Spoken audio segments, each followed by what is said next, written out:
Słuchajcie, więc tak, temat wyjściowy, tak jak 2 tygodnie temu mówiłyśmy, będzie o kobiecie Żydówce, żeby to nie było tylko ta kobieta, która gdzieś towarzyszy mężczyźnie, jest na tych zdjęciach, jest nijaka, jaka mówiąc szczerze, tak?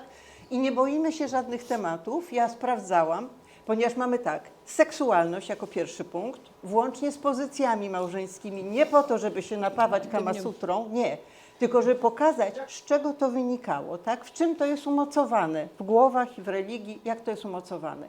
Drugi jak gdyby bloczek to będą ubrania, również jako symbol czegoś, tak? A nie sam kącik mody damsko-męskiej. I na koniec tematyka taka jak rozwody, małżeństwa, jak to działa w Izraelu, co z tymi alimentami, dlaczego tam nie ma, bo Hania mówi, że jest dużo mniejszy problem. Możemy trochę skakać. I teraz jedna rzecz taka.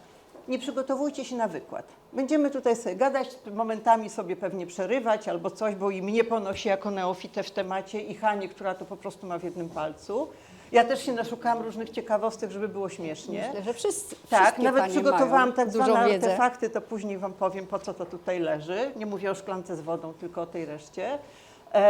No i jeżeli w trakcie, na przykład, jak będziemy rozmawiać, będziecie mieli Państwo jakieś takie pytanie, że jak go teraz nie zadacie, to po prostu będziecie się źle czuli. Podnoście łapkę, robimy przerwę. Nie, to nie jest taki tam wykład, tak?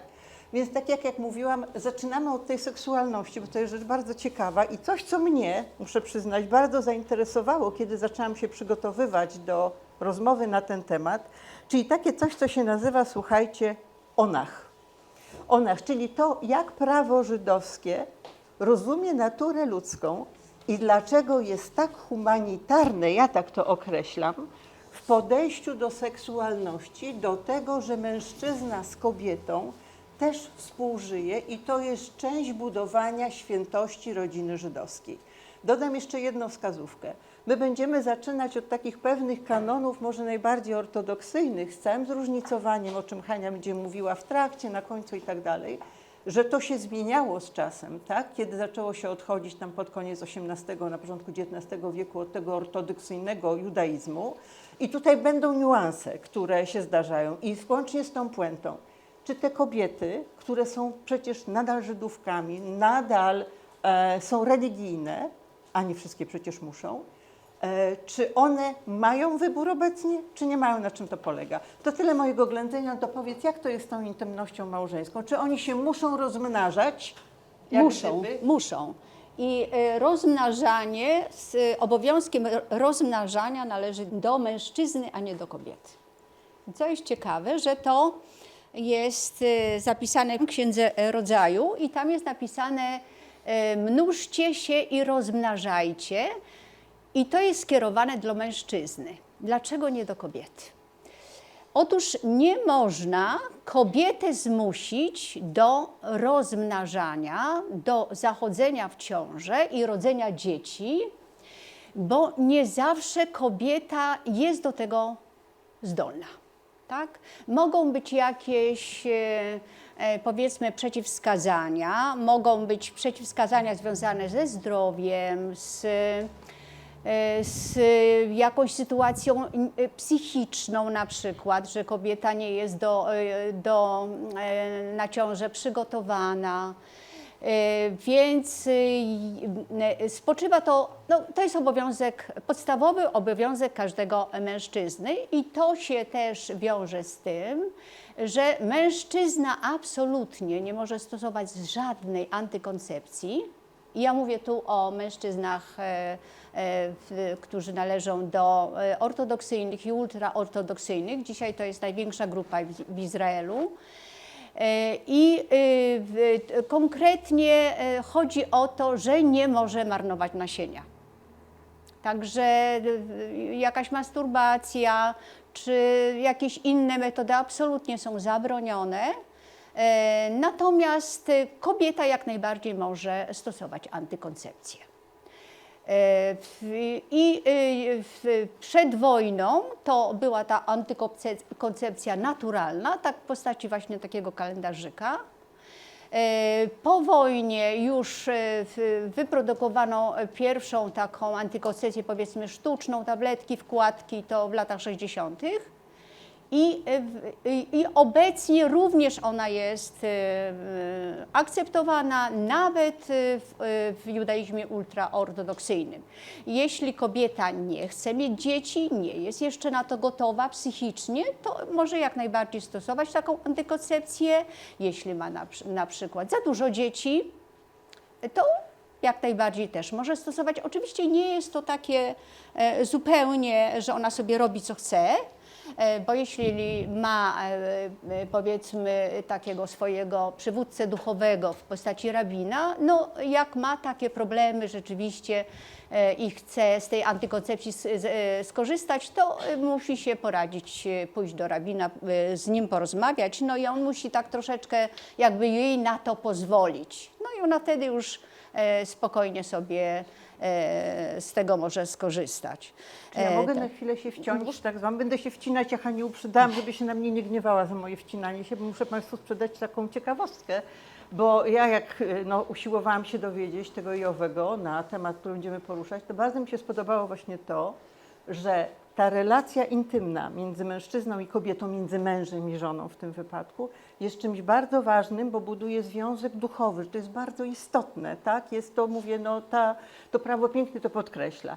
Co więcej, mężczyzna, czyli mąż, jest wręcz właśnie przez to prawo zobowiązany do tego, żeby zaspokajać tego rodzaju potrzeby kobiety. I do czego zmierzam, co mi się strasznie spodobało, zresztą w opisie było podkreślone, to są takie żywe przykłady, że wtedy, kiedy powstawało to prawo, to z tego obowiązku, tego codziennego praktycznie zaspokajania potrzeb kobiety byli wyłączeni poganiacze wielbłądów i żeglarze, bo nie zawsze byli po prostu w domu, bo byli w trasie. I tak sobie pomyślałam, no jakby to przełożyć, to chyba na kierowców tirów na przykład, czy coś takiego. Ale chodzi mi o to, że popatrzcie, jak bardzo realistyczne i życiowe jest to prawo. Z jednej strony jest takie, przyjazne człowiekowi, tak? Budujcie, tu nie o to chodzi, uprawiajcie seks, żeby wam było fajnie. Nie. Uprawiajcie seks, żeby budować więź duchową poza tą każdą inną. Natomiast nie każdy musi zawsze, bo może ma taką robotę. Przepraszam, Haniu. No dobrze, to ja trochę wrócę do tych praw tych religijnych, do tych praw, które obowiązują i kobiety, i mężczyzn w judaizmie. I to jest dokładnie 613 nakazów i zakazów. Na pewno Panie o tym słyszały. Wszystkie one gdzieś tam są ukryte w tej Tojrze, czyli w tej Torze tym pisanej przez Mojżesza. I równocześnie też, ponieważ ta Tojra jest zaszyfrowana trochę, ona jest bardzo niezrozumiała i trudno by było zupełnie cokolwiek, to co jest tam zapisane, zastosować w życiu codziennym i w kulcie. W związku z tym zawsze towarzyszyła ta Tora ustna, która właściwie w tym samym czasie została stworzona i cały czas jakby Tora ustna pomagała jakby stosować się do tego prawa, które było zapisane w tej Torze pisanej. I to jest te 613 nakazów i zakazów, które obowiązują i kobiet, i Żydówek, i Żydów. Ale jest pewna różnica. Dużo więcej nakazów mają mężczyźni czy kobieci? Kobiety. Mężczyźni. Dlaczego? Bo według judaizmu, według tej religii, mężczyzna jest dużo bardziej ułomny od kobiety, w sensie duchowym. Kobieta jest na o wiele wyższym poziomie duchowym niż mężczyzna. W związku z tym, jak to mówią Żydzi, że obok kobiety zawsze stoi Bóg, a obok mężczyzny tylko wtedy, kiedy oni się modlą. I dlatego mają tych więcej nakazów do spełnienia, na przykład, czego nie muszą robić kobiety, co robią mężczyźni. Na przykład nie mają absolutnie żadnego obowiązku takiego podstawowego 3-krotnie razy się modlić w ciągu dnia. Czyli rano do porannej modlitwy, gdzie ta modlitwa jest najdłuższa, i przeważnie idą do synagogi i tam też 3 razy w tygodniu czytana jest Tora. Potem mają taką już krótszą modlitwę i na końcu już najkrótszą 10-minutową. Kobieta absolutnie tego nie musi robić, ale to nie znaczy, że nie robi. Jeśli chce, jak najbardziej się może modlić. Każdy mężczyzna żydowski musi co najmniej odmówić 100 błogosławieństw dziennie. I to począwszy od wstania z łóżka, kiedy dziękuję Bogu za to, że Bóg zwrócił jemu duszę, tak? I on się po prostu budził i żyje. I to jest takie błogosławieństwo, potem jest rytualne obmycie rąk i też temu towarzyszy błogosławieństwo, potem jest ubieranie, też towarzyszy temu błogosławieństwo. Przy następnych czynnościach, przy śniadaniu, przed wzięciem do ręki chleba, kiedy musi dodatkowo sobie rytualnie obmyć ręce, też musi towarzyszyć błogosławieństwo i przez cały dzień minimum 100 błogosławieństw taki Żyd odmawia. Są one króciusieńkie, dosłownie kilkusekundowe modlitwy, może troszeczkę dłużej, ale on po prostu ma to już jakby we krwi i tak dalej. Co w takiej sytuacji, jakie jednak kobieta ma kilka obowiązków. I to są tylko obowiązki kobiece. On oczywiście może też wykonywać te zakazy, które robi mężczyzna, jeśli ma na to ochotę, ale 3 obowiązki są niezbędne, one muszą to wykonywać i to jest tak. Zapalenie świec szabasowych, to na pewno panie doskonale o tym wiedzą. Tak, tak mniej więcej 20 minut przed zachodem słońca w piątek. Drugie przykazanie to jest tak zwane chala. Chodzi o to, że kobiety muszą urwać kawałek ciasta, kiedy pieką chałkę na szabas i ten kawałek ciasta, ale bardzo malutki, to dosłownie wielkości oliwki. Teraz to się odbywa, że zawijają w folię i razem wkładają do pieca i ona się po prostu ma spalić. Ten nakaz jest obowiązkowy, związany z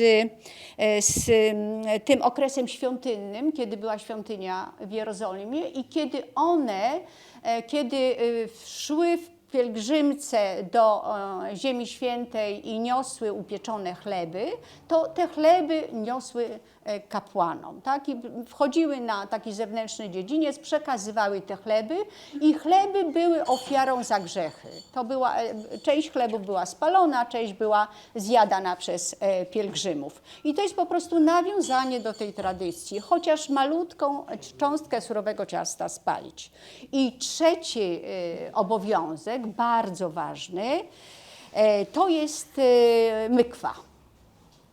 Czyli po okresie menstruacji, po 7 dniach tak zwanych czystych, później dokładnie o tym powiem, kobieta musi pójść do mykwy, czyli po prostu zażyć takiej rytualnej kąpieli.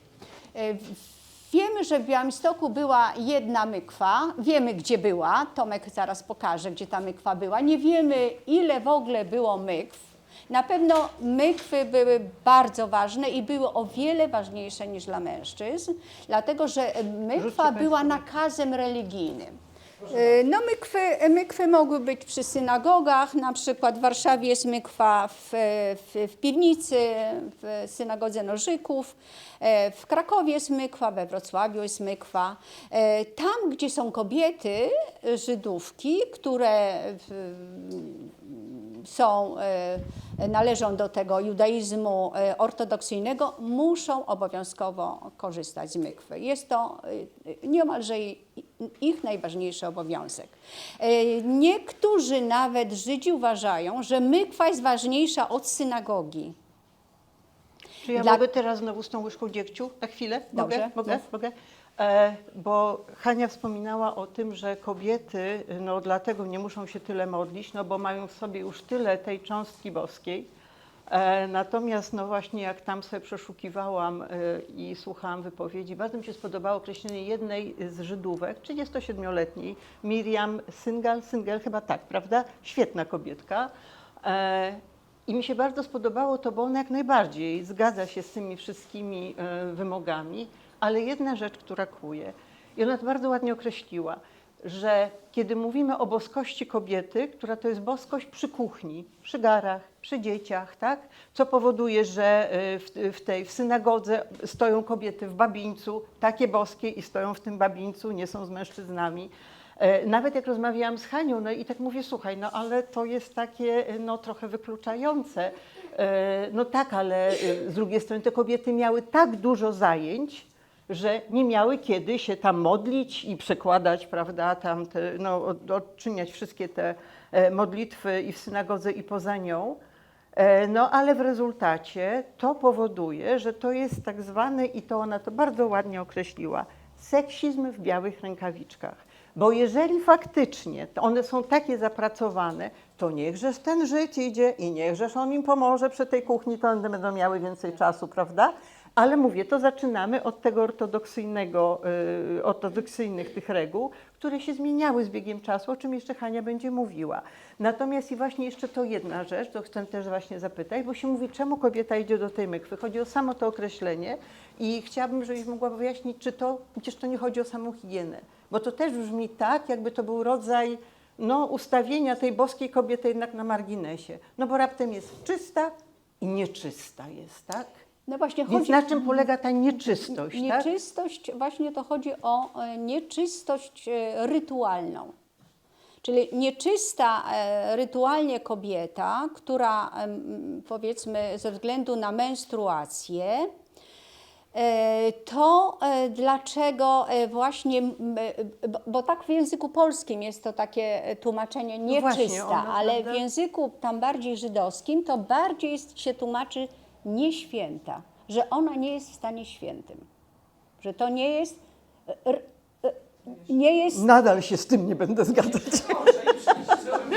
Dlaczego? Tak mówię, tylko Dlatego, że Tora bardzo jest napisana na życie, nie na śmierć. Na życie. Jest takie, Tomek bardzo często też Lachaim, to wtedy mówi takie słowo lachaim.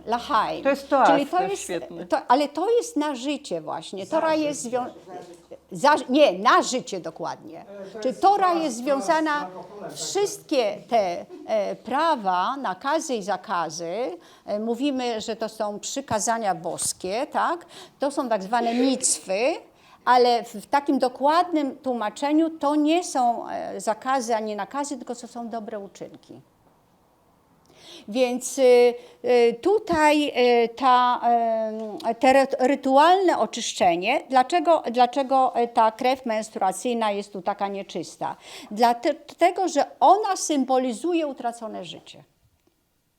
Rozumiecie Państwo? Nie. Tak jak utraconym życiem są zmarnowane plemniki. No plemnik się marnuje, ale tutaj po prostu to życie nie zniknęło, tak? Jego po prostu nie było. Tak. Nie trafiło się. Tak. Ale symbol utraconego życia. I to jest w związku z tym, że Tora ma być na życie, dla życia, a nie dla śmierci.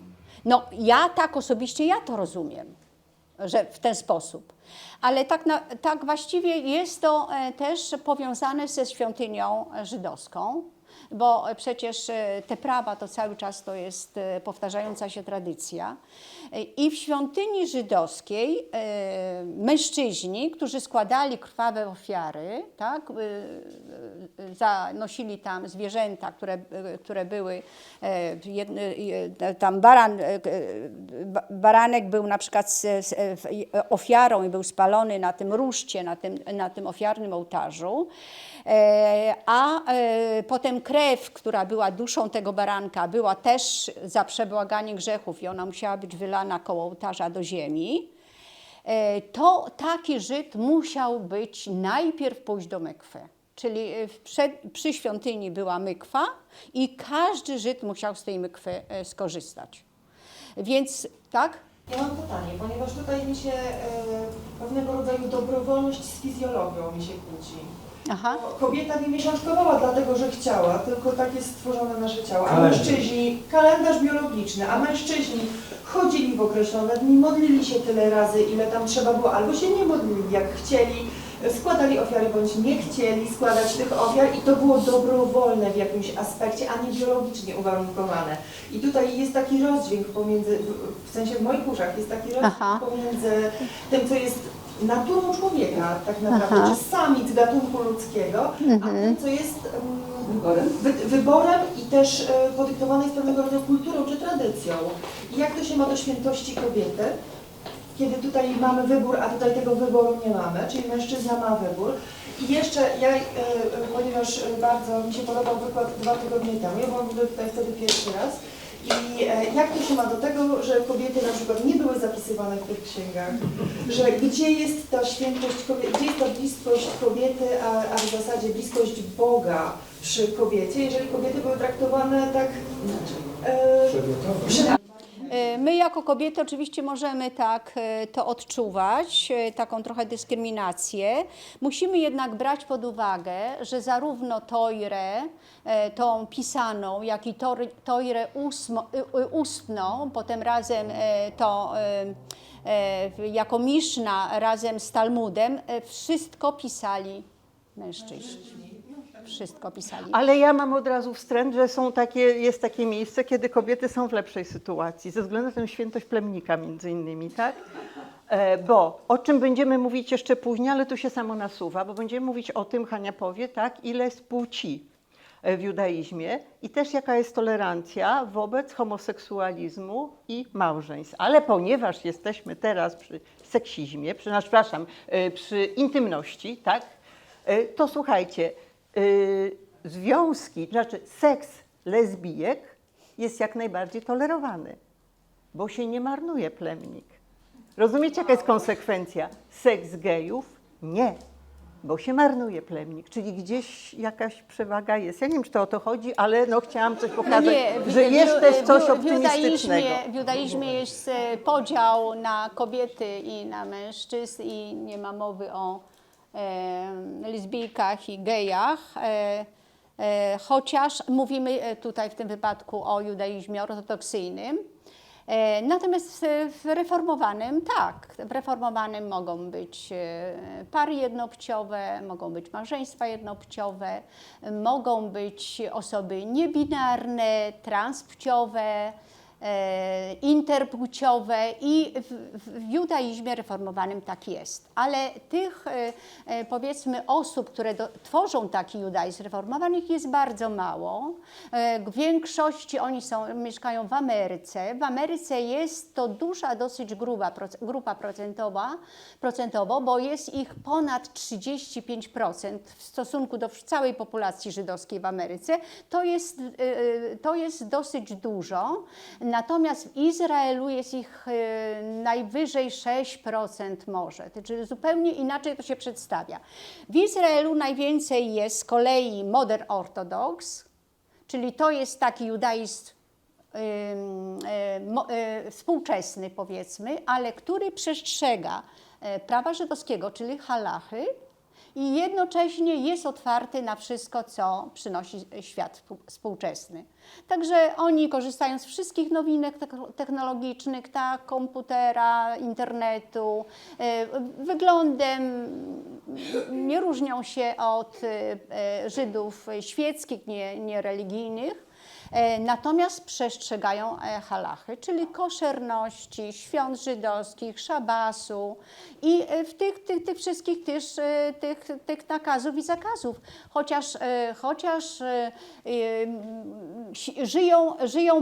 są bardziej związani z tym zewnętrznym światem takim współczesnym.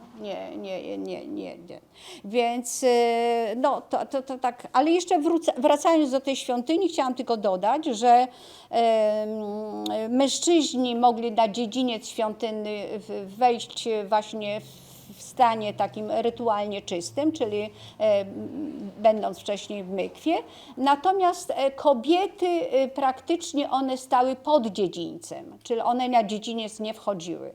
Dlatego, że w tamtych czasach trudno było, powiedzmy, sprawdzić, czy kobieta jest w stanie nida. To jest taki stan kobiety, kiedy przez 12 dni, kiedy ona jest właśnie, ma ten cykl menstruacyjny i potem jeszcze trochę kilka dni, to obowiązuje te 12 dni, kiedy ona jest rytualnie nieczysta i to nie tylko chodzi o same pożycie seksualne, ale do niej się po prostu nie można dotknąć. To jeszcze jedno pytanie, takie może wkładające jakieś mrowisko. Jak to się ma do zjawiska gwałtu? To jest też taki temat, który mi się teraz nasunął, czyli mężczyzna, domyślam się, że zdarzało się tak, że mężczyzna wyznania mojżeszowego był przy okazji gwałcicielem, tak? No bo to jest jakby, zdarza się każdemu, tak? No może nie każdemu, mamy 3 facetów na sali.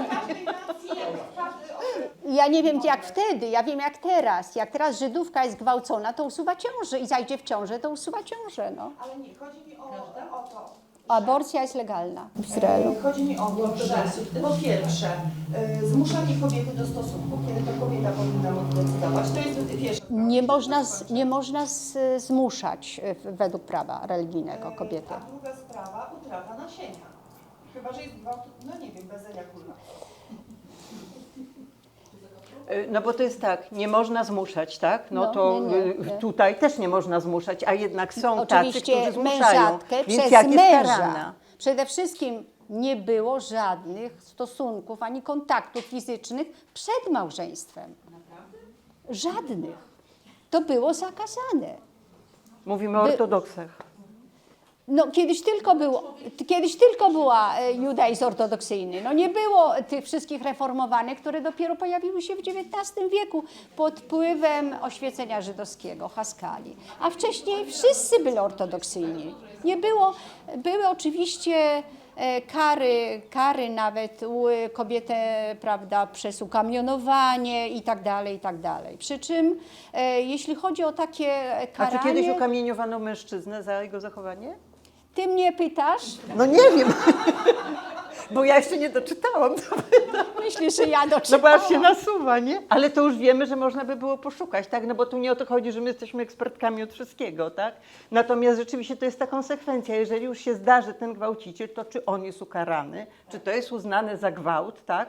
No w ramach, ja rozumiem, że w tej definicji, że skoro kobieta jest tak bliska boskości, to jeżeli ktoś, no, bo ja nawet też pytałam wcześniej Hanie, słuchaj, a jeżeli zrobi to właśnie mąż, a ona mówi nie, no bo ma prawo powiedzieć To jest nie. powód do rozwodu. No więc właśnie, do tego wrócimy, to jest powód do rozwodu. No. Teraz się nasuwa kolejne pytanie. Jaka kobieta rozwiedziona, czy kobieta zgwałcona podejmie się decyzji o rozwodzie, mając dzieci na utrzymaniu i... A to już nie jest problem religijny, to jest Ale wszędzie. mężczyzna spisuje kesubę w trakcie ślubu. O tesubie pani... I w ten sposób zabezpiecza kobietę. Wrócimy do tesuby, słuchajcie. Tak? Właśnie usuwanie ciąży, a utraty tego zarodka, prawda? To jakby to jest święte? W judaizmie ortodoksyjnym płód nie ma postaci osobowej. Do urodzenia. Tak. Aborcja legalna została wprowadzona w 1977 roku w Izraelu i kobiety mogą usuwać ciążę. Przy czym, ale nie jest, ten współczynnik usuwania ciąży nie jest wysoki, chociaż jest to legalne. I na przykład na 1000 kobiet usuwa 9, tak? A na przykład w innych krajach zachodnich, jak Francja, Niemcy, Belgia, Holandia, 16. Czyli ale są kraje, które mają niższy wskaźnik, na przykład Japonia, Finlandia, Włochy mają 5, nie 9. Czyli powiedzmy taki średni to jest wskaźnik, bo my strasznie skaczemy, dosłownie my przeskakujemy przez 3000 lat To wrócimy, od ale świątyni pytanie. jerozolimskiej. Pytanie. No to jest teraz prawo stworzone, są 2 prawa w Izraelu, tak? Prawo świeckie i prawo religijne. I te prawa nie są rozdzielone. One się uzupełniają, współdziałają ze sobą. Ale to dopiero od 1948 roku, kiedy powstało państwo Izrael. Wcześniej takiej sytuacji nie było nigdzie w Europie. W Polsce przed wojną Żydówki, które mieszkały w Białymstoku, no, mogły tylko korzystać z takiego kalendarzyka, powiedzmy dzisiaj ekologicznego, czyli naturalnego, zupełnie, gdzie na 4 ciąże jedna była niechciana, który był bardzo, prawda, nieprzewidywalny. No a poza tym taka Żydówka musiała sama sobie ze wszystkimi problemami radzić. Czyli tak? wieszak. Były, ale nie tylko Żydówki. No, a Nie, ale my nie wartościujemy no, ale przeważnie Chodzi mi o to, że w chrześcijaństwie na przykład pewne rzeczy były i nadal są absolutnie zakazane. Koniec pieśni, tak. A tutaj jakby teoria mówi jedno, a praktyka... No bo słuchajcie, bo cały czas te wszystkie nakazy i zakazy, które są w tej Tojrze ustnej i pisanej, w tym całym Talmudzie, to cały czas tworzą się nowe komentarze. Przecież cały czas rabini, czyli ci, powiedzmy, ci uczeni, tak, żydowscy, oni dostosowują te prawo do życia. I Czy to kobiety prawo się mogą być zmienia. rabinkami? Powiedzmy, że Tojra jest tym fundamentem, tak, który jest niezmienny, ale jak to się mówi, nie ma jednej prawdy, jest tylko jeden punkt widzenia. Haniu, ale czy wobec tego kobiety mogą być rabinkami? Mogą. Czyli mogłyby zinterpretować to inaczej na korzyść kobiet? Ale tylko w judaizmie reformowanym mogą być czyli rabinkami. jest przynajmniej nadzieja we współczesnych, że tak powiem, czasach. Że... Ale judaizm reformowany nie jest uznawany, tak, na przykład w Izraelu pod takim kątem, że na przykład jak ktoś zrobi konwersję, tak, i przejdzie, nie Żydówka, zrobi konwersję, bo konwersja jest jak najbardziej dozwolona w każdym nurcie religijnym. Jak przejdzie taką konwersję w judaizmie reformowanym, to ta konwersja nie jest akceptowana w Izraelu. Po prostu nie. Tam się prawo zazębia i te religijne, ortodoksyjne, i te świeckie. I to się wszystko razem uzupełnia. A czy są to tacy ludzie w Izraelu, tacy, no, można by powiedzieć, niepraktykujący? Są. I jest ich około 40%. Czyli tak, około 12 do 14% to są ultraortodoksyjni, to są przeważnie Hasydzi, Litwacy, to są ultraortodoksyjni, sefardyjscy Żydzi, aszkenazyjscy Żydzi, i oni też są różni. Ale powiedzmy, oni tworzą ten nurt tak zwany haredim, tak? te ultraortodoksje. Dużo większą grupą jest modern ortodoks. I to jest taka grupa 35% w Izraelu. I ta grupa jest bardzo dobrze współpracująca z sionizmem religijnym, bo jest też sionizm niereligijny, czyli z tym nurtem sionistycznym religijnym. I właściwie oni tworzą państwo, bo kobiety z tych nurtów idą do wojska, tak, odbywają służbę wojskową 2-letnią. Kobieta od 18 roku życia do 26 roku powoływana jest do wojska na 2 lata. I mimo że jest religijna na przykład, tylko ultraortodoksi zwolnieni są ze służby wojskowej. Mężczyźni oczywiście tylko dlatego, że się cały dzień uczą. W tej jeszywie ciągle siedzą, tak? Kobiety są zwolnione, bo mają bardzo dużo dzieci, tak? 8, 12 dzieci. Słuchajcie, na świecie nie ma drugiego takiego kraju jak Izrael, żeby tak była duża wielodzietność. 4,3. A my mamy w Polsce 1,2. To teraz przepraszam, ale ponieważ słuchajcie, mamy 3 segmenty, tak? To jeszcze na zakończenie tego powiem o jednej rzeczy, o której wspominałam, a która mówimy o tym, tak jak mówiłam, nie w kontekście Kama Sutra, tylko nadal świętość plemnika, tak? Więc również słucham też takiej bardzo delikatnej rozmowy o intymności. I pytanie padło, czy, no właśnie, w judaizmie wszystkie, no bo mówimy o tym, że bardzo ważna jest ta intymność i życie seksualne małżonków, tak? Czy dozwolone są wszystkie pozycje? Domyślacie się, że nie. Bo nie w każdym momencie, nie w każdej pozycji tenże święty plemnik trafi tam, gdzie może dać życie. Czyli to jest znowu podporządkowane Ale nie temu. musi trafić wcale. No to może są różne interpretacje, w każdym razie właśnie, że w ten sposób, znaczy znowu mamy ortodoksyjny i modern. Natomiast no, słucham opowieści właśnie no, ortodoksyjnej Żydówki, tak, że bardzo otwartej, bo nadal mówię o Miriam, że właśnie to na tym polega, tak, że no, to jest inaczej widziane, powiem, nikt przecież nie stoi nad tą parą, tak? Robią co chcą w swojej sypialni. Owszem, To wszystkie- natomiast jak gdyby kiedy popatrzeć na to, co robią, co chcą, a przy nich patrzy na nich, czy może nie patrzy na nich Bóg, ale Bóg w jest nich, razem z nimi. no w więc tej właśnie, sypialni. więc jak podgląda, to widzi, że plemnik trafia symbolem nie tam, gdzie żydowskiej powinien iść. sypialni jest świątynia jerozolimska. Dlatego tam wszystko musi być święte w tej sypialni. Żona święta, mąż święty. No stąd ten okres nida, tak? Kiedy ona jest rytualnie nieczysta. Ona nie może być wtedy dotykana przez męża. Mąż nawet nie może jej podać bezpośrednio z ręki do ręki przedmiotu, bo nieczystość przechodzi przez ten przedmiot. Tak?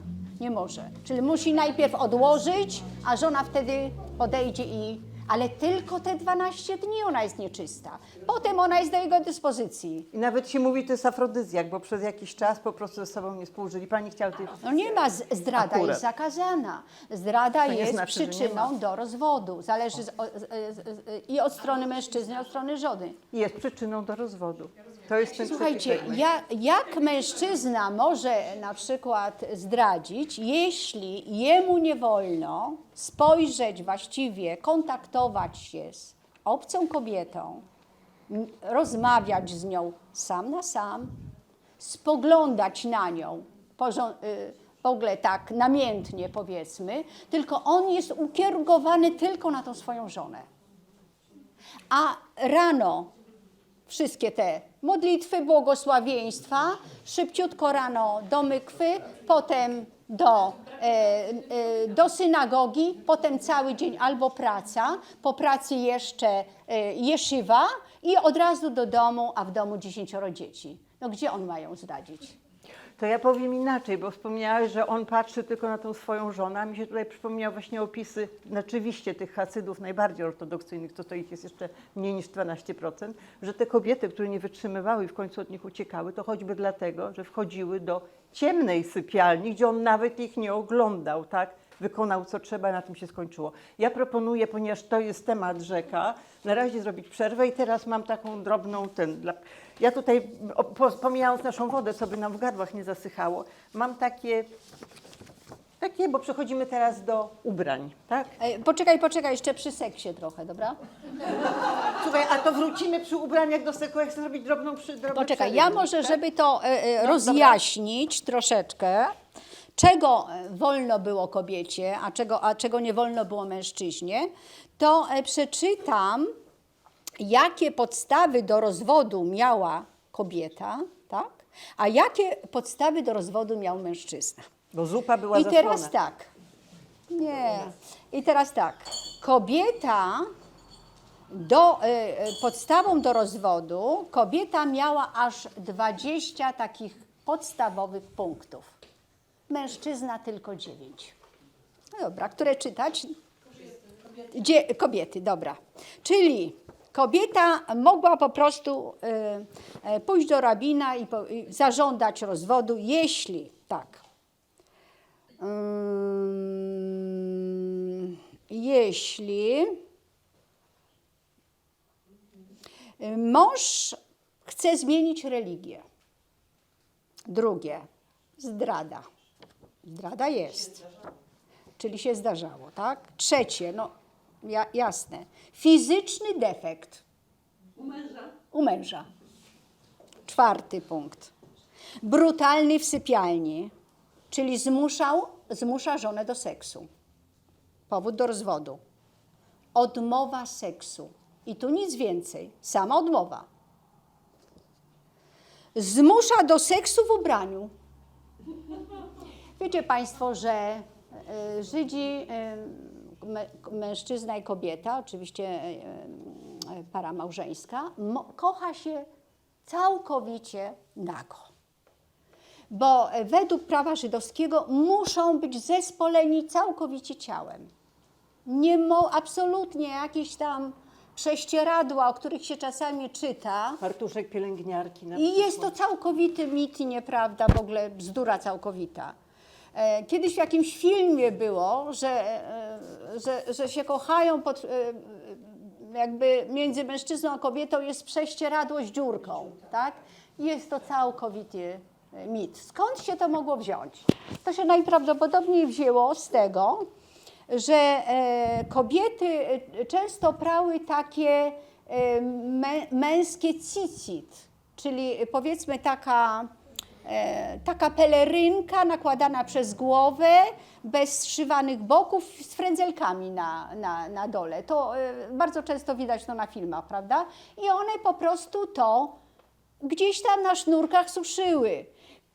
Na przykład taka, prawda, ktoś nie będąc Żydem, nie mając zupełnie pojęcia o tych żydowskich zwyczajach, podejrzał na sznurku taką pelerynkę z dziurką na głowie, powiedział i drugi powtórzył, trzeci i poszło, tak? Więc absolutnie nie tego.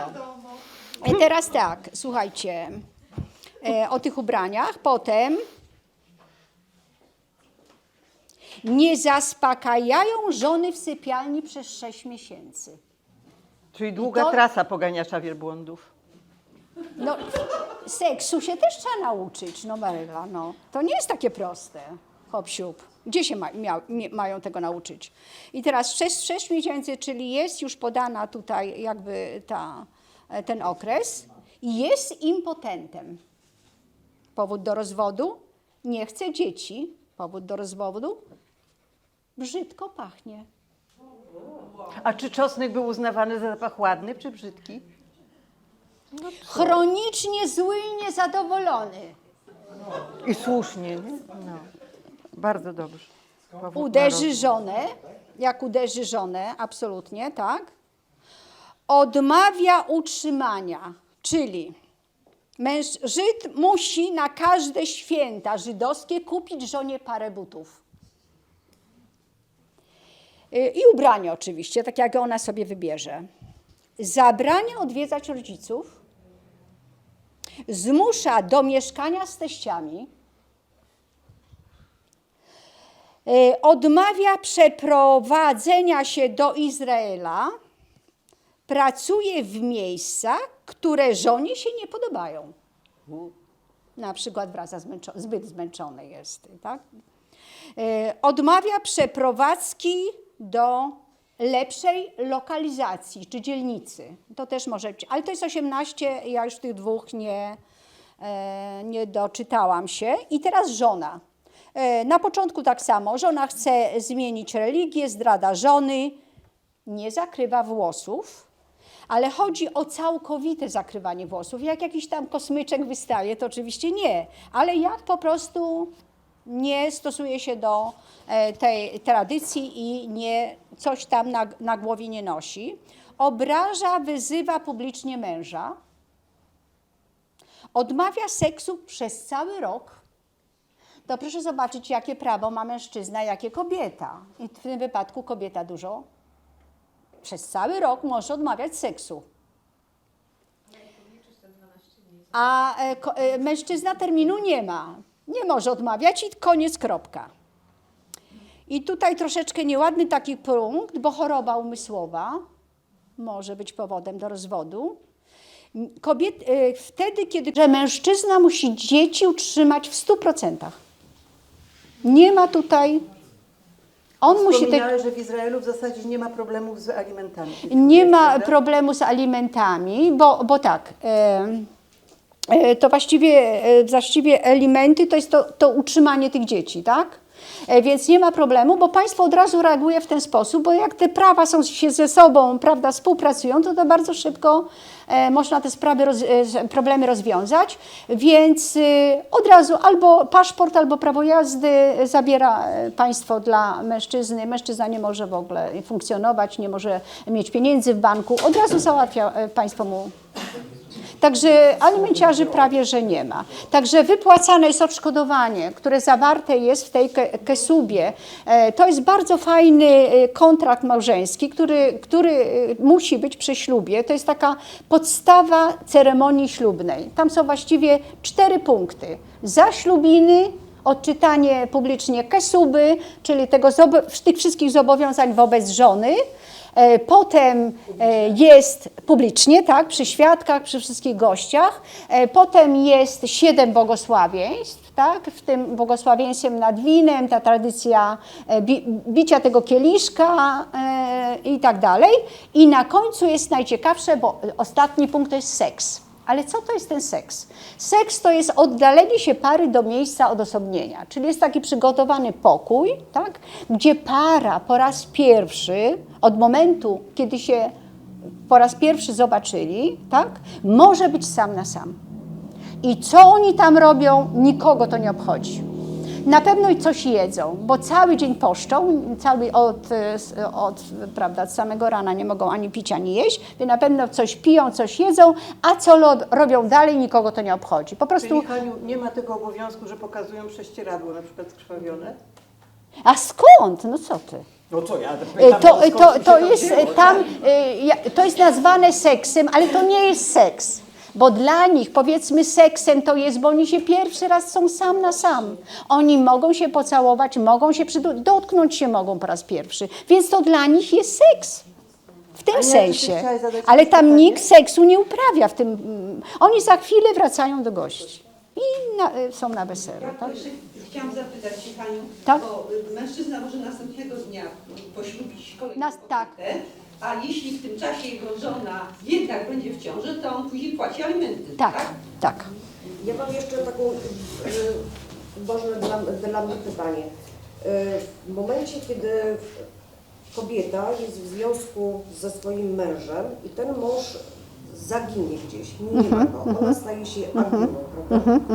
Ja mam takie pytanie, bo jeżeli aguna w tym czasie zwiąże się z innym mężczyzną, który zawierają związek małżeński i po wielu latach pojawia się jej ten pierwszy mąż i ona musi odejść od tego męża, z którym już stworzyła rodzinę, tak? I teraz pytanie moje, czy to nadal funkcjonuje? Tak, tak. Prawo się nie zmienia w tych podstawowych przepisach, takich fundamentalnych. Tak? To sprawa małżeństwa w religii, w judaizmie ortodoksyjnych nie zmienia się od 2000 lat. Ale to jest prawo religijne, tak? To jest prawo religijne i co A jest co ciekawe, na to państwo? Czy tu się różni jakoś? Słuchajcie, to wszystko współpracuje. W Izraelu można tylko wziąć ślub religijny, ortodoksyjny. Nie ma innego ślubu. Nie ma. Ale ponieważ państwo Izrael oczywiście zależy im na to, żeby tych Żydów przebywało, to oni akceptują wszystkie śluby, takie Żyda i nie Żyda, zawarte cywilnie poza Izraelem. Tak? Czyli i na takich samych prawach jak wszystkie inne małżeństwa. Czyli jeśli, powiedzmy, bo śluby mogą być tylko między kobietą i mężczyzną, między Żydem i Żydem, tak? Między Żydem i Żydówką. Nie ma innych, nawet jeśli Żydzi są niereligijni zupełnie, też muszą wziąć ten ślub pod chupą. I ten cały ceremonię ortodoksyjną z tą kosubą, z tym wszystkim przejść. Tak? Oni na weselu mogą się w jednej sali bawić, nie w oddzielnych. Te kontrakty małżeńskie jest to po prostu stały element, tak jak ślub. Stały element i wcale Izrael nie chce wprowadzić, powiedzmy, tych ślubów cywilnych u siebie w państwie, bo im się to w ogóle nie opłaca, dlatego że gdyby były te śluby cywilne w państwie, to wtedy by Żydówki nie robiły konwersji. Ale mam pytanie, jeżeli to mówisz o ślubach, ale na przykład, bo mówisz, że nie akceptują ślubów gejowskich czy lesbijskich, tak? Ale konkubinaty, tak. Nie, akceptują. Państwo Izraela, znaczy prawo cywilne Izraela akceptuje małżeństwa jednopłciowe zawarte poza Izraelem w krajach, gdzie na przykład mogą być takie śluby zawarte, są śluby takie, tak? I adopcje dzieci przez homoseksualistów od 2008 rodzicielstwo roku to tam jest postawione w Izraelu na najwyższym poziomie. Tam po prostu każdy ma prawo być rodzicem. Czy to jest samotna matka, czy to jest samotny ojciec, ma prawo mieć dziecko, czy to jest, no powiedzmy, para jednopłciowa, czy to są lesbijki, czy to są geje. Wszyscy mają prawo mieć dzieci w Izraelu. I to też jest taka polityka związana z tą też, która przyczynia się do też dzietności, tak? Czyli w związku z tym państwo finansuje in vitro, bank spermy, tylko jeśli chodzi o bank spermy, to jeśli Żydówka chce skorzystać z takiego nasienia, to musi być to nasienie nie Żyda, tylko nie Żyda. Dlaczego? Żeby nie doszło do przypadkowego kazirodztwa. Ja tak? przepraszam, tam z tyłu jeszcze I było słuchajcie, pytanie. jest bardzo rozpowszechnione surogatki, które jak są w ciąży, one mogą służyć i lesbijkom, i gejom, i parom bezpłodnym, tak? I Izrael, kiedy taka surogatka jest w ciąży, to dostaje pieniądze od państwa, bo nie może w tym okresie pracować. Także to jest tak postawione. Spektrum możliwości. Wszystko, co jest możliwe. Przepraszam Cię, Haniu, tylko tam pytanie było. Ja jeszcze mam pytanie akurat do rozwodów, nie do rozwodów, pod tytułem takim, że powiedziała Pani przed chwilą, że zawsze to mężczyzna wręcza kobiecie dokument rozwodowy. Tak. Jeżeli to kobieta chce się rozwieść, to musi zmusić męża, żeby jej Tak, wręczył? dosłownie. Okay. Dosłownie. Musi. I A jest to, się stawia? to ona niestety jest ciągle mężatką. I może być tą mężatką długo, chyba że napuści jakiś na niego, po prostu zacznie go straszyć. A to nie jest jeszcze tak, mam takie pytanie właściwie, bo przypuśćmy, coś się dzieje nie tak, żona chce się robić z mężem, to i tak musi pójść do swojego rabina, tego przywódcy duchowego. I tak naprawdę to on jeszcze będzie tłumaczył kobietom, nie zostań. A udowodni w ogóle, że jest zły. Tak, oczywiście.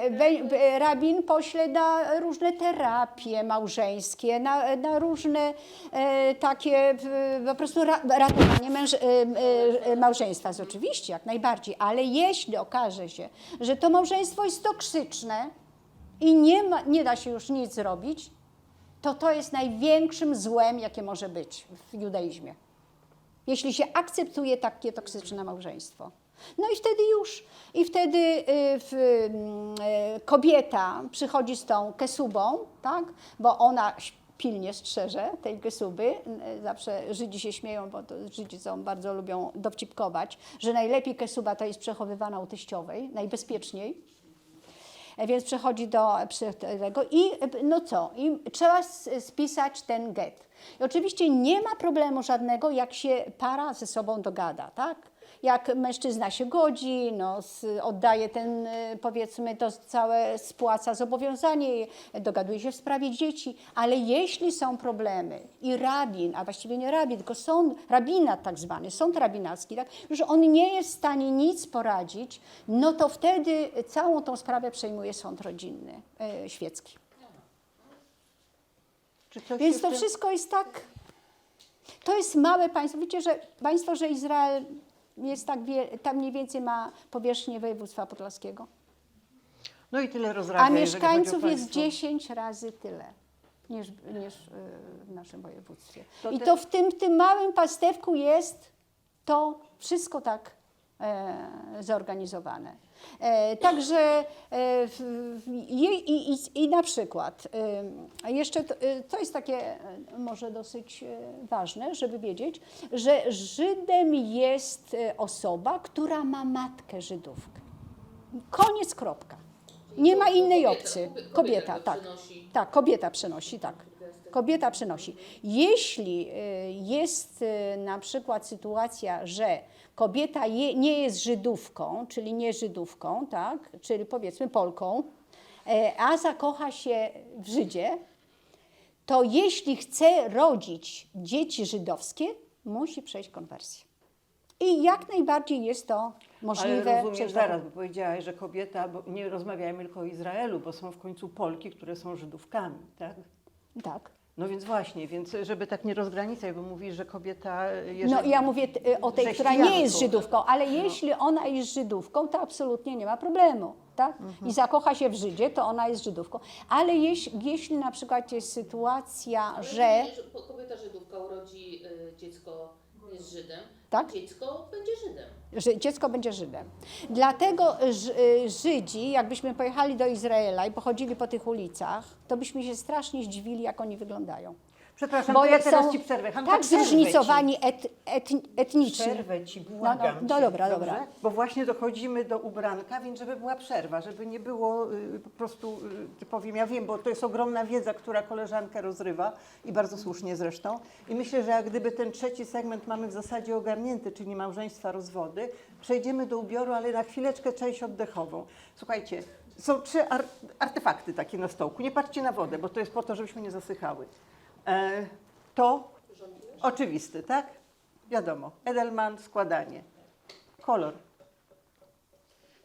Coś się Wam skojarzy? Czerwień? Nie? Rozmawiamy teraz o ubraniach. O ubiorze. Jeden z tych... Tak jest. Tak, bardzo dobrze. Bo jest zasada skromności, o czym wszystko zaraz będzie Hania mówiła, ale to jest to. I teraz rozrywkowa część, tylko że nie dla panów. Hania będzie mówiła, co można na łepetynie nosić, czy ona jest łysa, ja jestem już bliska. Tak? A, bo nie widzisz. Słuchajcie, ja się przygotowałam, bez lustra. I mówię tak, no wiadomo, że nie przejdę, zmienię wyznania, to znaczy w ogóle nie o to biega, ale powiem szczerze, to nawet na plaży się nadaje idealnie. Czy jak ktoś nie znosi czapek, a ja nie znoszę. Wiecie, jak się zawija chustę? Jeszcze nie. No, a jest to strasznie proste. Ja zresztą zawsze usiłowałam na tej To ty zakrywaj, ja będę mówiła, dobra? Dobra. Więc tak, prawo, które mówi, nakaz Stoiry, który mówi o zakrywaniu włosów, pochodzi, proszę Państwa, z Księgi Kapłańskiej. Ale nie jest to taki nakaz bezpośredni, który dokładnie opisuje, jak mają być te włosy przykryte, czym mają być przykryte. Tego w Tojrze nie ma. Ale mądrzy rabini I Arabka, prawda? Dziękuję, czuję się jak małpa, ale chciałam, żeby było troszkę Wam sympatycznie. Wiele Proste, prawda? setek lat komentowali to prawo i nakazali kobietom, mężatkom zakrywać włosy całkowicie. I one to robią, te ultraortodoksyjne, bo to jest modern ortodoks, to różnie. Mogą jak chcą, a jak nie chcą, to nie. Ale te włosy są czegoś symbolem, że one są takie zakazane? Intymne. Włosy są częścią erotyczną kobiety. Dlatego tak hrabini to ustalili, że to jest element erotyczny i po prostu nie może na włosy patrzeć obcy mężczyzna, może tylko mąż. Więc oczywiście w przestrzeni publicznej te włosy są zakrywane, w domu oczywiście nie. Czyli w przestrzeni publicznej no kiedyś zakrywane były chustkami, no bo chustki były no wtedy powiedzmy najtańszym takim jakby sposobem zakrycia tej głowy. A obecnie, to już właściwie od XIX wieku weszły peruki. Peruki to taka tradycja niemiecka, ale właściwie ona była związana bardziej z tym oświeceniem żydowskim w Niemczech, kiedy Żydzi niemieccy, oni właściwie chcieli upodobnić się, nie odróżnić się, tylko upodobnić się do społeczeństwa niemieckiego, żeby to na zasadzie właśnie takiej trochę adaptacji było. Stąd ta moda na te peruki, ale to wszystko wśród Żydów aszkenazyjskich, czyli tylko nie mit kompletny, całkowicie. Właśnie, bo gdyby golone, no to po co, skoro i tak nie ma? Mogły krótko ścinać, że po prostu łatwiej tą perukę nałożyć, tak? Więc sefardyjskie Żydówki, które mieszkały zupełnie gdzie indziej, bo one początkowo mieszkały, ale to powiedzmy gdzieś prawie 2000 lat temu, gdzieś tam Hiszpania, ale potem Północna Afryka, Bliski Wschód, Azja, w tych gorących klimatach, więc tam w ogóle ta moda na peruki w ogóle nie dotarła. One do dziś noszą kapelusze, chustki, jakieś turbany wywijają, ale absolutnie nie noszą peruk. Ale peruki się przyjęły bardzo wśród Żydówek aszkenazyjskich i jest nawet taki zawód w Izraelu, tutaj gdzieś mam napisane Szalwie Macher, która zajmuje się tylko i wyłącznie robieniem peruk, czyszczeniem peruk, myciem, układaniem i to jest bardzo dobry zawód dla kobiety, szczególnie dla takiej hasytki na przykład, która chce pracować albo po prostu pracuje dlatego, żeby też rodzinę. Więc bardzo dużo jest tych właśnie kobiet i tak dalej. Także te peruki. Ale to jest też dowolne, więc to mogą być chustki, to mogą być czapki, cokolwiek, byle te włosy nie były widoczne. I to jest... Jest nakaz zakrywania włosów przez kobiety żydówki czy dziewczynki? Jeszcze raz? Od jakiego wieku? Więc tak, kobiety wobec prawa żydowskiego do prawa żydowskiego musiały się stosować, jak ukończyły 12 lat. Bo 12-letnie dziewczynki już one traktowane są jako powiedzmy niedorosłe, ale już zaczyna się też ten okres kobiecy u nich i one odpowiadają wobec różnych nakazów i zakazów, takich właśnie obyczajowych trochę, więc to nie to, że taka dziewczynka nie zakrywa włosów, powiedzmy, ale już skromnie się ubiera. Czyli przede wszystkim zabronione są spodnie. Absolutnie męski ubiór wykluczony. Czyli już taka 12-letnia dziewczynka nałoży, powiedzmy, jak chce bardziej sportowo się ubrać, bo na przykład sport jakiś uprawia i tak dalej, to nakłada leginsy, a na to jakąś krótszą spódnicę. Czyli już się przestrzega, żeby ona miała za łokieć, mniejszy dekolt i coś dłuższego za kolano, a włosy mile widziane jak są splecione, zapięte, a nie takie powiewiające. Także od 12 życia, ale to nie obowiązują, ta skromność, cniut to się nazywa po hebrajsku, nie obowiązuje tylko kobiet, ale również mężczyzn i chłopców. Mężczyźni też muszą się ubierać. Białe koszule, czarne spodnie, kipa na głowie. Też nie chodzą w ogóle tak dalej. Ale proszę Państwa, powiem tylko tak, że bo nam się wydaje, że ta Żydówka to już taka w tej chustce okutana i taka tutaj i tak dalej.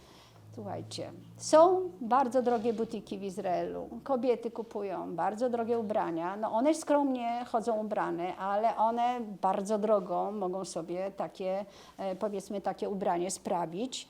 Do tego makijaż jak najbardziej, pedikur jak najbardziej, manikur też i tak dalej. Wszystko, tylko żeby to się nie rzucało w oczy, żeby to nie było na czerwono i tak dalej. Żeby ona, bo skromność polegała na tym, że ona ma wyglądać godnie i żeby jakby przez swój skromny ubiór dawała znać, że proszę mnie nie zaczepiać, ja już nie jestem do zaczepiania.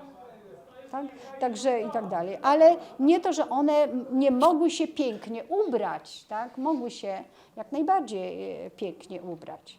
Co ciekawe, że kobiety mogły pójść na plażę, bo mają takie specjalne stroje, które oczywiście je zakrywają, i na przykład na plaży, w miejscu publicznym przebywać, patrzeć na mężczyzn, tak?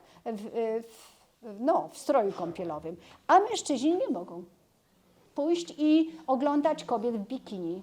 Jest to absolutnie zabronione. Korzystają tylko z basenów prywatnych. Więc w niektórych przypadkach rzeczywiście kobietom dużo więcej wolno, bo nam się wydaje, że tu mężczyznom, nie? Że taki patriarchat jest. Nie zawsze, nie wszędzie. Przepraszam Cię bardzo, bo zachęcałyśmy do pytań. Ja mam pytanie a propos właśnie kolory wszystkie, byleby nie jaskrawe. Nie, żeby nie jaskrawe. A wzory na tkaninach, kwiaty jakieś, czy to ma być jednobarwne? Mogą, byleby to się nie rzucało w oczy, jak najbardziej. I tu zaskoczę Panie, że kobietom, nawet ortodoksyjnym, jest dozwolone operacje plastyczne. Ale tatuaże nie. Tatuaże nie. Czyli poprawianie biustu, liposukcja, czyli bo Żydzi świętują na okrągło 67 dni świątecznych, stoły się zawsze uginają od jedzenia, kobiety czasami mogą troszeczkę być, prawda? Przepraszam, to jeszcze mam takie pytanie, bo no tak rozmawiamy, to dopóki, bo rzecz polega na tym, dopóki te kobiety, czy mężczyźni, no ale dzisiaj mówimy o kobietach, są zadowolone z tego statusu, z tych wszystkich no, zakazów, nakazów, to w ogóle nie ma problemu, tak? Nie ma. Tylko teraz pojawiało się pytanie, tak, no są właśnie te różne nurty i teraz mamy tę ortodoksyjną rodzinę i dziewczyna ma dosyć tego, że chodzi w peruce i że to obowiązuje. I ja rozumiem, że ona ma prawo wyboru, może przejść do innego nurtu, inaczej się ubierać, ale traci kontakt z rodziną, prawda? Rodzina ją odrzuci, ortodoksyjna.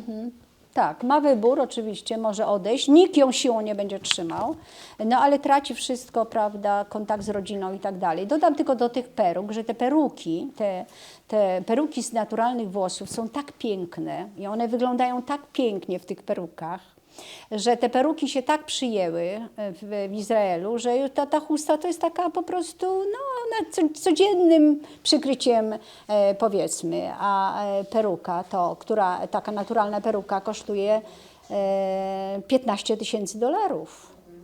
Także mąż musi oczywiście kupić, jak żona zażyczy sobie taką perukę. Bo jak nie, to rozwód. Ja mam jeszcze pytanie, bo Tomek wspomniał o biżuterię. Właśnie, a co z biżuterią? Biżuterię może jak najbardziej nosić, tylko nie rzucającą się w oczy. Tak, wszystko tak. Oczywiście jak idzie do mykwy, to musi to wszystko oczywiście zdjąć, bo rytualne obmycie ciała polega na tym, że ona musi oczywiście najpierw się umyć normalnie, wziąć prysznic, a wszystko zdjąć z siebie, lakier i nie tylko biżuteria. Tak, zmyć lakier z paznokci, z pedikur, manikur, cały makijaż i całkowicie musi się zanurzyć 3-krotnie w tej wodzie, więc basen musi być na tyle głęboki, żeby ona nie dotykała do stóp, bo woda musi oblewać ją z wszystkich stron, nie może być tam, nawet jak ten włos się przyklei gdzieś tam do ciała, to musi jeszcze raz to samo zrobić, więc to musi być pełna. Haniu, a ona się nie może położyć? Nie. Nie może się położyć, to jak przylgnie do dna swoim ciałem, to już nie, nawet wiesz, możesz na wodzie jakoś tak, ale nie, jest tylko ta pionowa pozycja, tak? Nie, tak zrobić, żeby cała woda oblewała ją. Może, jeśli tak, wiesz, oblewa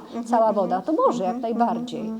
Dodam tylko, że mykwa jest dosyć przyjemnym takim, znaczy kobiety lubią, Żydówki lubią chodzić do mykwy. Dlaczego?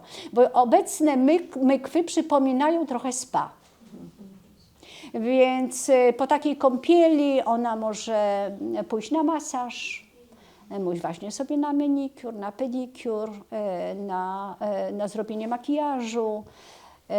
Więc pełna pielęgnacja po basenie, jakieś tam kremy i tak dalej, wszystko jak najbardziej jest. Ale masować nie może jej mężczyzna? Może być mężczyzna, być, tak? nie, masaż jak najbardziej, tak, tylko przez kobietę zrobiono, oczywiście, że tak. A nie Żydówki mogą pójść do mykwy? Kto? Nie Żydówki. Tak, na przykład w Izraelu można pójść, czy nie? Jak tak sakramentowe publiczne? No ja wiem, ale nie Żydówka, nie. Potem, jeżeli to jest takie fajne spa, to trzeba... Jest zatrudniona w mykwie taka osoba, która się nazywa abelamit, tak? To jest ortodoksyjna Żydówka, która jakby ma za zadanie dopilnować, żeby ona to ciało ze wszystkich stron obmyła, żeby nie mogła mieć żadnych wyprysków na skórze, bo wtedy absolutnie nie może, to i tak dalej, tak? Więc musi być taka czysta, powiedzmy, i fizycznie, i psychicznie. Ale ja tylko wrócę teraz już, jak jesteśmy przy mykwie, dobrze, do tego okresu, kiedy ona jest nida. To jest, wiąże się to dokładnie z prawem czystości rytualnej rodzinnej i związane z tą właśnie pożyciem małżeństwem, z tą całą menstruacją. Dlaczego to trwa 12 dni? Dlatego, że przede wszystkim Żydówki muszą bardzo pilnować, kiedy nie mogą przeoczyć tego momentu, kiedy ona zacznie krwawić. Bo jeśli ona przeoczy ten moment, a mąż ją w międzyczasie dotknie, to on też staje się nida. Czyli co? Czyli nieczysty. No ale co z tego wynika, że się stanie nieczysty? Nic z tego nie wynika, po prostu jest nieczysty jakiś czas do wieczora, musi pójść porozmawiać z rabinem, musi żałować, że do tego doszło, musi jakąś skruchę okazać, po prostu doczekać do następnego dnia już jest czysty. Ale ona musi mu powiedzieć, że to jakoś sygnalizuje inaczej? No on o tym wie. Nie, no to znaczy tak, on jest poinformowany o to. Także powiedzmy, ona musi już jakby ograniczyć to współżycie płciowe, jakby no już te 2 dni przed tym krwawieniem, żeby nie doszło do tego momentu, że i tak dalej. No oczywiście w sypialni zawsze jest to łóżko małżeńskie podwójne, obok stoi pojedyncze dla tego okresu, kiedy ona jest nida. Ale na pojedynczym ona śpi, czy on? Nie, no ona śpi. Najlepiej jakby były 2 sypialnie, żeby nie było tego momentu, kiedy on na nią jednak patrzy, prawda, bo i tak dalej. Więc dlaczego aż 12 dni, bo okres nie trwa aż 12 dni, prawda, tylko krócej. Więc to wymyślili rabini, te 12 dni, bo jak był okres świątynny, to był krótszy to okres, 7 dni tylko. Tak? Tej nieczystości kobiety. Ale rabini na wszelki wypadek, tak, żeby nie doszło do jakiegoś takiego naruszenia prawa, oni zrobili, że skończy się krwawienie i musi być jeszcze 7 dni czystych. Czyli kobieta musi rano i wieczorem, teraz to oczywiście nie ma problemu, ale kiedyś to były takie specjalne gałganki szyte z takimi sznureczkami, że kobieta rano i wieczorem sprawdzała, czy ona nie ma tych plamień. I ona musiała mieć 14 tych gałganków. Kompletnie nie zakrwawionych. I dopiero ona mogła wtedy po powrocie do domu mogła dopiero... Czyli akurat na owulację, pstrek i załatwione. No tak. I wraca do podwójnego łóżka. Ale słuchajcie, co jest ciekawe, że jeśli owulacja była wcześniej, bo czasami dochodziło do tego, że jak wydłużył się ten czas tego okresu nida, a owulacja była wcześniej, a potem już jej nie było, to ona była określona, że ona jest bezpłodna. I to była bezpłodność halachiczna tak zwana. Co wtedy? Wtedy zalecane było in vitro. Mamy pytanie z panią. Tak. I to bardzo zbieżne. Czy seks w ciąży jest akceptowany? O, jak najbardziej. A co do naturalnych plemników? Słucham? Co w plemnikach? Ale mężczyzna nie marnuje plemników, jeśli one są wpuszczone do macicy. Nie, wtedy nie. Co? Żony, żony, do macicy żony. Nie służą za plemniki, to nie są zmarnowane. Wtedy nie są zmarnowane. Nie. Marnowane są wtedy, jak na przykład dojdzie do tego w nocy, prawda? Nie? Albo... Czyli tak, polucja tak zwana, albo przy masturbacji, która była zakazana w związku z tym. Także mężczyzna wcale nie miał łatwiej od kobiety. Nie? Także tak. No pytaj. Czy ten cały rytuał z mykwą, z tym, tak jak mówiłaś, spa, czy stać na to biedne Żydówki? Ubogie. Państwo finansuje to. Oczywiście. Ale w formie spa czy w postaci To znaczy basenu, oczywiście gdzie się kobieta są wykąpie? państwowe mykwy, darmowe, a takie powiedzmy spa, gdzie są te zabiegi pielęgnacyjne, są prywatne i one są wtedy płatne. Jeśli ktoś jest biedny, to idzie do państwowej. To jak w NFZ-cie i nie w NFZ-cie. Co? Już bez tego. Bez czego? Bez makijażu. Bez masażystki. Wtedy ona sobie sama maluje. Czyli jeszcze mam pytanie propos tej mykwy, czyli ta osoba, która ortodoksyjna, tak, która pilnuje, czyli tak, przypuśćmy, jeżeli ja bym poszła do takiej łaźni, no to najpierw do tej mykwy ona musi mnie zobaczyć nagą, tak? Tak. I zakwalifikować ewentualnie do tej kąpieli. Tak, musi obejrzeć ją, czy ona nie ma jakichś wyprysków skórnych, czy wszystkie są te lakiery pozdejmowane, biżuterię, czy ona jest po prostu gotowa do tego, żeby ją woda oblała z wszystkich stron. Oczywiście w mykwie musi być koszerna woda. Woda koszerna pochodziła musiała pochodzić ze źródła, z deszczówki, z rzeki, z jeziora, dlatego ty pokazywałaś, tak, tą mykwę? Nasza mykwa była nad rzeką Białostocka, nie? Haniu, a teraz jeżeli... Ale mogła być z deszczówki na przykład też woda. A jeśli nie przejdzie kwalifikacji i nie może się zanurzyć, to co wtedy? Albo ma pryszcze na przykład, bo jest chora. No wtedy musi odczekać ten okres, aż te pryszcze wleczy, dopiero jeszcze pójdzie. Co? Ale są też choroby. Nie, no może być chora po prostu. Wtedy mężczyzna ma powód do rozwodu. Tak samo jak przy chorobie psychicznej, no i co? No tak, no. Słuchajcie, małżeństwo musi być szczęśliwe, to podstawa. No on ma być szczęśliwy bez pryszczy, rozumiem.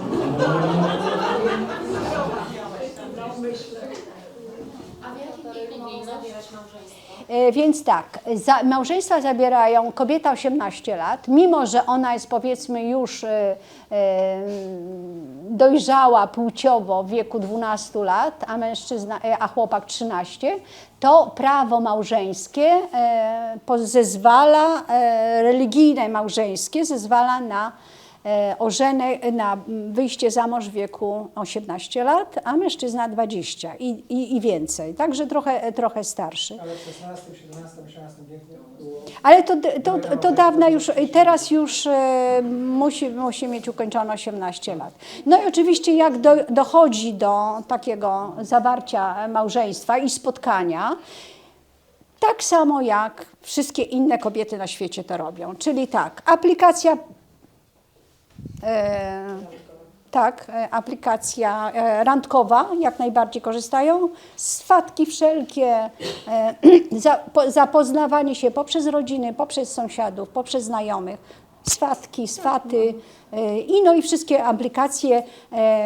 Teraz Hasydzi już mają internet, korzystają też ze smartfonów, no mają to trochę tych powiedzmy stron internetowych ograniczoną ilość, ale taki portal randkowy po to, żeby znaleźć męża i żonę absolutnie jest.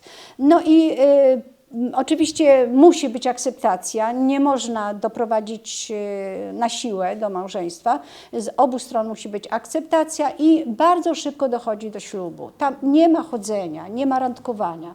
No mogą pójść na kilka randek, ale tylko powiedzmy w miejsce publiczne, gdzie bardzo dużo jest ludzi razem, albo powiedzmy kiedy towarzyszy jakaś rodzina czy znajomi. Natomiast absolutnie oni się nie mogą ani dotknąć do siebie, tylko jakaś taka ani podawać sobie przedmiotów na przykład i tak dalej. To jest bardzo restrykcyjne. W związku z tym rodzina bardzo szybko już organizuje taki ślub i właściwie od momentu powstania po kilku miesiącach przeważnie zawsze jest już ślub. Tak? Jeżeli ta dziewczyna powie, że nie chce, bo jej się nie spodobał jak ten facet, nie chce, to nie chce, to nie ma sprawy, to nie chce. Ale się pojawia bo są przecież często takie małżeństwa aranżowane, żeby... Już tak, ale to raczej kiedyś były, teraz już się tego nie robi, bo takie aranżowane małżeństwa bardzo często są nieudane i w związku z tym już się tego nie robi, muszą się zaakceptować, polubić, tak na wizus I wtedy tak.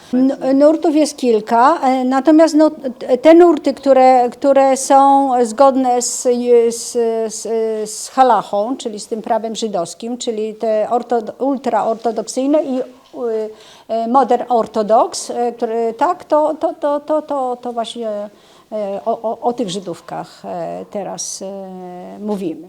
Także oczywiście są to pary często bardzo młode, muszą się też, powiedzmy, korzystać z pomocy finansowej rodziny.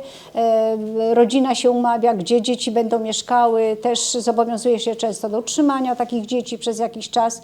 Mykwa jest tak, dla mężatek, które muszą pójść do mykwy przed ślubem, nie tylko w momencie menstruacji, ale 5 dni przed ślubem. I to jest też troszeczkę niebezpieczne, bo przypuśćmy, jeśli w międzyczasie kobieta by dostała krwawienia, to nie doszłoby do tego ślubu. W związku z tym kobiety, które idą do tej mykwy przed ślubem, zawsze biorą te środki antykoncepcyjne, żeby nie krwawić. Takie pytanie, dziewictwo a religia, czy to jest, w tej religii też jest jakiś taki, nie wiem, kult, czy nie, czy to zupełnie jest... Ale co kult? Dziewictwo. A dziewictwo, tak. Dziewictwo jest kultem i zaraz powiem dlaczego.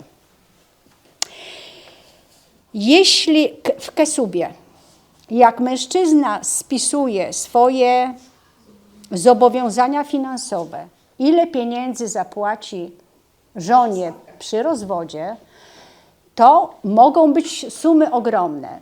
Powiem tylko, że Żydzi sefardyjscy są o wiele bardziej hojni, bo to tacy gorący z południa, tak? Oni tam i $1 milion napiszą, to potem nie wiedzą, jak się z tego wyplątać.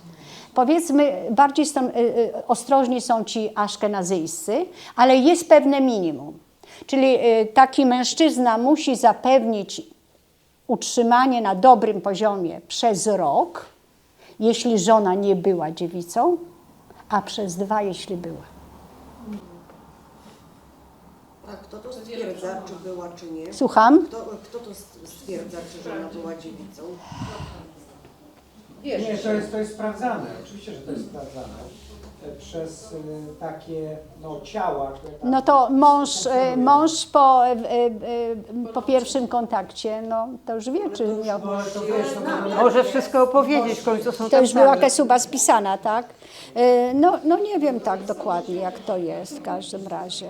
Powiem jeszcze tak, bo przypomniało mi się to, że jak kobieta Hej, zaplecze, musi cicho, tak samo zaraz iść do mykwy po porodzie, tak? Albo po poronieniu.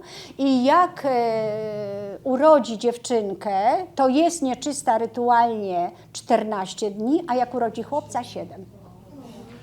Tak jak już mówiłam, tym optymistycznym akcentem chyba zakończymy dzisiejsze spotkanie. Bardzo dziękujemy, bardzo, bardzo. W tym raju Ewa mówi do Boga. Mówi, słuchaj, no wszystko mam w tym raju, i kwiaty, i zwierzęta, wszystkiego, żyje mi się tu pięknie. No ale już mówi, jem te ciągle jabłka na okrągłość, mam dosyć tych jabłek. Nudzę się, może prosi Boga o pomoc, może by jakoś zaradził. No bo mówi, dobrze, w porządku, skoro się nudzisz, mam pewien pomysł. Dam ci mężczyznę, ale uważaj, mężczyzna może być egoistyczny, nieodpowiedzialny, stwarzać różne problemy, ale będzie silniejszy, będzie szybszy i będzie ci dogadzał seksualnie. Ale pod jednym warunkiem. Ale to musi być tylko tajemnica między nami. Powiesz zawsze mężczyźnie, że to on pierwszy był na ziemi. To takie. I jeszcze chcę powiedzieć, jakie wspólne cechy mamy my, Polacy i Żydzi. Co jest ciekawe, zarówno Polacy i Żydzi lubią narzekać. Lubią się z siebie śmiać, tak? Pełna mobilizacja jak wojna. To nas łączy, Ale może dlatego, że państwo Izrael tworzyli Żydzi polscy. To może dlatego mamy tak dużo wspólnego. To tyle.